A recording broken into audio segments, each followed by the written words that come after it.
ദൈവത്തിരുനാമത്തിന് മഹത്വമുണ്ടായിരിക്കട്ടെ.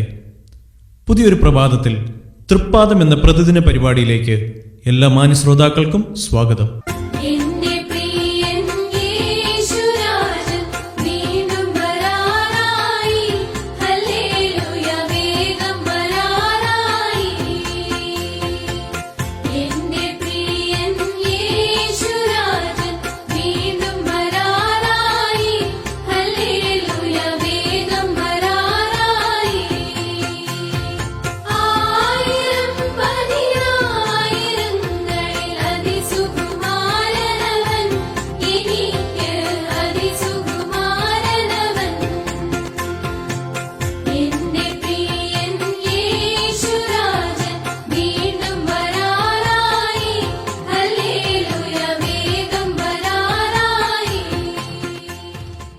മരണാനന്തര ജീവിതം എന്ന വിഷയത്തെ ആസ്പദമാക്കി ദൈവവചനത്തിൽ നിന്നും സംസാരിക്കുന്നത് സഹോദരൻ ജോൺ പി തോമസും സഹോദരൻ ജോൺ സെബാസ്റ്റ്യനും.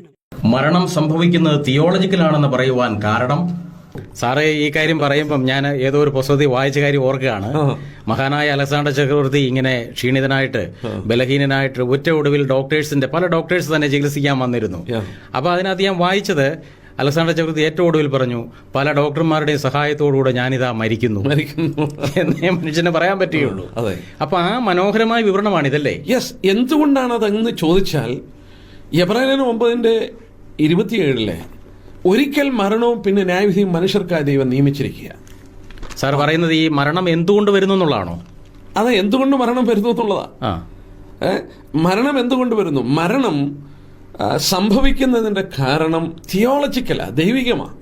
ഓ, അത് ശരി, ദൈവികമാ, ദൈവത്തിന്റെ കൽപ്പനയാണ്. എബ്രായർ 9:27 ഞാൻ വായിക്കാം.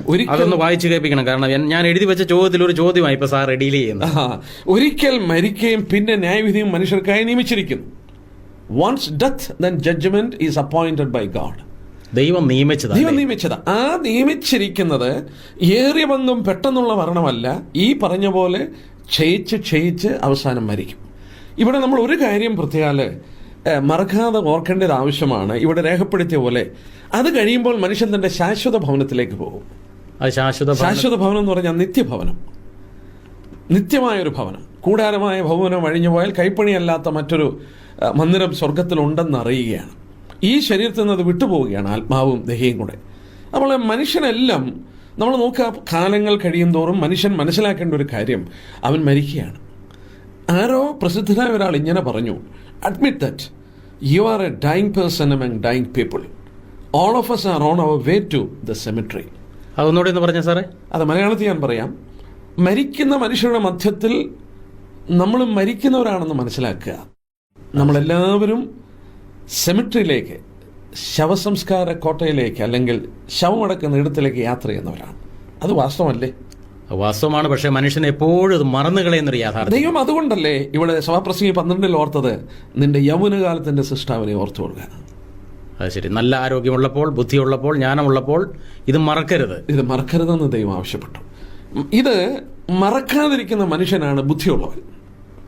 അത് ശരി. ഏതാന്ന് പറഞ്ഞാൽ ഒരു ദിവസം നമ്മൾ ഇവിടുന്ന് യാത്രയാകുമെന്നുള്ള ഓർമ്മയുള്ളവൻ ശരിയായിട്ട് ബുദ്ധിയുള്ളവനാണ്. വചനത്തിലെ പഴയ നിയമത്തിലെ പ്രസിദ്ധന്മാരായ 2 വ്യക്തിത്വങ്ങളാണ് മോശയും ദാവീദും. ഇസ്രായേലിനെ സംബന്ധിച്ച് മോശയും ദാവീദും വളരെ പ്രധാനപ്പെട്ട 2 വ്യക്തിത്വങ്ങളാണ്. അവരുടെ വാക്കുകൾ നമ്മൾ പരിശോധിച്ചാൽ ഇതേ വാക്ക് നമ്മൾ കാണുന്നുണ്ട്. അവർ പറഞ്ഞ 2 വാക്കുകൾ ഞാൻ വായിച്ചു കേൾപ്പിക്കാം. 2 സങ്കീർത്തനങ്ങളിൽ നമ്മൾ വായിക്കുന്നുണ്ട്. മനുഷ്യനെ വാസ്തവത്തിൽ യൗവനത്തിലെ സൃഷ്ടാവിനെ ഓർത്തുകൊള്ളാൻ ദൈവം ആവശ്യപ്പെട്ടപ്പോൾ ഇവർ പറഞ്ഞത് നോക്കാം. മോശ പറഞ്ഞു 90 സങ്കീർത്തനത്തിന്റെ 12 വാക്യത്തില്, ഞങ്ങൾ ജ്ഞാനമുള്ള ഒരു ഹൃദയം പ്രാപിപ്പാൻ തക്കവണ്ണം ഞങ്ങളുടെ നാളുകളെ എണ്ണുവാൻ ഞങ്ങളെ ഉപദേശിക്കണമേ. നമ്മുടെ ദിവസങ്ങൾ വളരെ പെട്ടെന്ന് ഈ കൂടാരം പൊളിഞ്ഞു പോകുന്ന ആ വലിയ സംഭവത്തിലേക്ക് നടത്തിക്കൊണ്ടിരിക്കുന്നത് കൊണ്ട് അതിനെക്കുറിച്ച് എണ്ണാൻ പഠിപ്പിക്കണം. ജ്ഞാനമുള്ള ഹൃദയം പ്രാപിപ്പാൻ ഞങ്ങളുടെ നാളുകളെ എണ്ണുവാൻ ഞങ്ങളെ പഠിപ്പിക്കണമേ. മർത്യൻ ഒന്നുമില്ലെന്ന് മനസ്സിലായാൽ, മരിക്കുന്നവനാണെന്ന് അവൻ ഓർത്താൽ, എത്രയോ വ്യക്തമായിട്ട് നമ്മുടെ ചിന്താഗതികൾക്ക് വിഭിന്നമായൊരു ചിന്താഗതി ഉണ്ടാവും. ഒരു ദിവസം നമ്മൾ ഇവിടുന്ന് യാത്ര പറയേണ്ടവരാണ്. എന്നുള്ള ഒരു ചിന്ത മനുഷ്യനെ ആന്തരികമായിട്ട് തന്നെ രൂപാന്തരപ്പെടുത്താൻ മതിയായതാണ്. 39 സങ്കീർത്തനത്തിന്റെ 4 വാക്യത്തിൽ ദാവീദ് പറഞ്ഞതുകൂടെ ഞാൻ വായിച്ചോട്ടെ. യഹോവേ, എന്റെ അവസാനത്തെയും എന്റെ ആയുഷ്കാലം എത്ര എന്നതിനെയും എന്നെ അറിയിക്കണമേ, ഞാൻ എത്ര ക്ഷണികനെന്ന് ഞാൻ അറിയുമാറാകട്ടെ. ഈ ദാവീദ് ഒരു സാധാരണക്കാരനായിരുന്നു സാറ്, വലിയൊരു രാജാവല്ലായിരുന്നു. ആ രാജാവ് പോലും ദൈവസന്നിധിയിൽ പറഞ്ഞു, ഞാൻ എത്ര ക്ഷണികനെന്ന് ഞാൻ അറിയുമാറാകട്ടെ, ഞാൻ എത്ര ക്ഷണികനെന്ന് ഞാൻ അറിയുമാറാകട്ടെ. ഇതാണ് ശലോമോൻ രാജാവ് സഭാപ്രസംഗിയിൽ പറഞ്ഞിരിക്കുന്ന വിഷയം. ശലോമോൻ രാജാവ് വലിയ ജ്ഞാനികളിൽ ജ്ഞാനിയായിരുന്നല്ലോ. ജ്ഞാനികളിൽ ജ്ഞാനി എന്ന് വിശേഷിപ്പിക്കപ്പെടുന്ന വ്യക്തി ശലോമോനാണ്. ദൈവം വാസ്തവത്തിൽ ജ്ഞാനം കൊടുത്തുവെന്ന് വചനം വെളിപ്പെടുത്തിയിരിക്കുന്ന ഒരു വ്യക്തിയാണ് ശലോമോൻ. അപ്പോൾ മോശ ശരിക്കും പ്രാർത്ഥിച്ചു, ദൈവമേ ഞങ്ങളുടെ നാളുകളെ എണ്ണാൻ പഠിപ്പിക്കണം. ദാവീദ് രാജാവ് ഞാൻ എത്ര ക്ഷണികനെന്ന് അറിയാൻ എന്നെ സഹായിക്കണമെന്ന് പ്രാർത്ഥിച്ചു അല്ലേ? പ്രാർത്ഥിച്ചു. ശലോമോന്റെ കാര്യം സാർ ഇപ്പോൾ പറഞ്ഞത്, ശലോമോന്റെ സഭാപ്രസംഗി നമ്മൾ പഠിക്കുമ്പോൾ ഏതാണ്ട് ജീവിതത്തിന്റെ 10 മുഖങ്ങളെ ശലോമോൻ എടുത്ത് കാണിക്കുന്നുണ്ട്. നമുക്കത് ദീർഘമായി എടുക്കാനായിട്ട് സമയമില്ല. ഉദാഹരണമായിട്ട് മനുഷ്യൻ സമ്പാദിക്കുന്ന ജ്ഞാനം, മനുഷ്യന്റെ അധ്വാനങ്ങൾ, മനുഷ്യന്റെ ഉദ്ദേശങ്ങൾ, മനുഷ്യന്റെ വൈരാഗ്യങ്ങൾ, റൈവൽറി, മനുഷ്യന്റെ അത്യാഗ്രഹം, മനുഷ്യന്റെ പ്രശസ്തി, മനുഷ്യന്റെ കവച്ചസ്നസ് അല്ലെങ്കിൽ ദ്രവ്യാഗ്രഹം, മനുഷ്യന്റെ മടയത്തരങ്ങൾ, മനുഷ്യന് ലഭിക്കുന്ന അവാർഡുകൾ, ഇതിനെക്കുറിച്ചെല്ലാം ശലോമോൻ ഡീൽ ചെയ്യുന്നുണ്ട്. പക്ഷെ ഈ ഡീൽ ചെയ്തപ്പോഴെല്ലാം ശലോമോൻ ഒരു കാര്യം പറയുന്നുണ്ട്, മായ സകലവും മായ.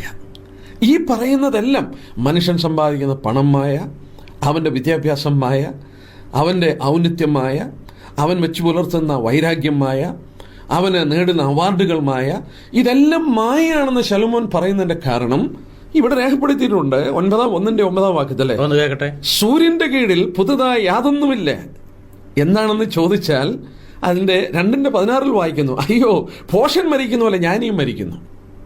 വിദ്യാഭ്യാസമില്ലാത്തൊരുത്തൻ ജീവിതം മുഴുവൻ വലിയ വിദ്യാഭ്യാസം സമ്പാദിച്ച് ജ്ഞാനം സമ്പാദിക്കാൻ ശ്രമിച്ച ഒരു മനുഷ്യൻ, ഇവർ രണ്ടുപേരും മരിക്കുന്നു. മരണത്തിൽ ഇവരെല്ലാം തുല്യരാണ്. എത്ര ഇവിടെ ഉണ്ടെങ്കിലും എന്തെല്ലാം നേടിയാലും മരണം എല്ലാ മനുഷ്യരെ ഒന്നാക്കി മാറ്റുന്നു. ക്ഷണിക്കാതെ വരുന്ന അതിഥി അവനെ എല്ലാം ഒന്നാക്കി തീർക്കുന്നു. ശലോമോൻ ഇത് കണ്ടിട്ട് പറയുകയാണ്, എന്തിനാണ് ഈ അധ്വാനിക്കുന്നത്, എന്തിനാണ് ഈ നേടുന്നത്, എന്തിനാണ് ഈ വൈരാഗ്യം വെച്ചുകൊണ്ടിരിക്കുന്നത്, എന്തിനാണ് ഈ മനുഷ്യൻ തരുന്ന അവാർഡുകൾ, ഇതെല്ലാം മായയാണ്. മരണത്തോടുകൂടെ ഇതെല്ലാം അവസാനിക്കുകയാണ്. ഇതാണ് ശലോമോന്റെ സഭാപ്രസംഗിയുടെ ചുരുക്കം. എന്നാൽ ശലോമോനോട് പറയുമ്പോൾ ഒരു കാര്യം ശ്രദ്ധിക്കണം, സൂര്യന്റെ കീഴിൽ എന്നാണ് പറയുന്നത്. ശരി, ഭൂമിയിൽ നിന്ന്, ഭൂമിയുടെ ദൃഷ്ടിയിൽ അത് ദർശിക്കുന്ന മനുഷ്യനെല്ലാം മായ. എന്നാൽ സ്വർഗത്തിന്റെ ദൃഷ്ടിയിൽ ഒരുത്തൻ ദർശിക്കുമ്പോൾ ഈ ജീവിതത്തിന് വിലയുള്ളതായി മാറും. അതാണ് അതിന്റെ വ്യത്യാസം. അതാണ് സഭാപ്രസംഗിയുടെ വിഷയത്തിന്റെ രത്നച്ചുരുക്കം. ഒരു ലോകമനുഷ്യന്റെ കാഴ്ചപ്പാടിൽ അവൻ നേടുന്നതും അവൻ സമ്പാദിക്കുന്നതും എല്ലാം ദൈവമില്ലാതെ അവൻ നേടുകയും സമ്പാദിക്കുകയും ചെയ്യുകയാണെങ്കിൽ വട്ടപൂജ്യമാണ്. അതേസമയം സ്വർഗത്തിന്റെ ദൃഷ്ടിയിൽ അതിന് കാഴ്ചപ്പാട് വേറെയാണ്. യേശുക്രിസ്തുവിൽ വിശ്വസിക്കുന്ന ഏതു മനുഷ്യനും ഹേ മരണമേ നിന്റെ ജയം എവിടെ, ഹേ പാതാളമേ നിന്റെ വിഷമുള്ളെവിടെ എന്ന് സധൈര്യം ചോദിക്കുവാൻ കഴിയും.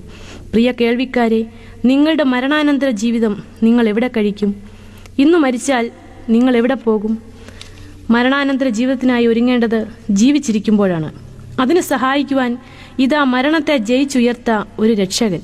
മരണത്തെ മുഖാമുഖം കാണുന്നതിന് മുന്നമേ മരണത്തെ ജയിച്ച് ഉയർത്ത് ജീവിക്കുന്ന ക്രിസ്തുവിനെ മനസ്സിൽ ധ്യാനിച്ച് ഇപ്രകാരം പ്രാർത്ഥിക്കുമോ: കർത്താവേ, അങ്ങയുടെ മരണം എൻ്റെ പാപശിക്ഷയ്ക്ക് പകരമായിരുന്നുവെന്ന് ഞാൻ വിശ്വസിക്കുന്നു.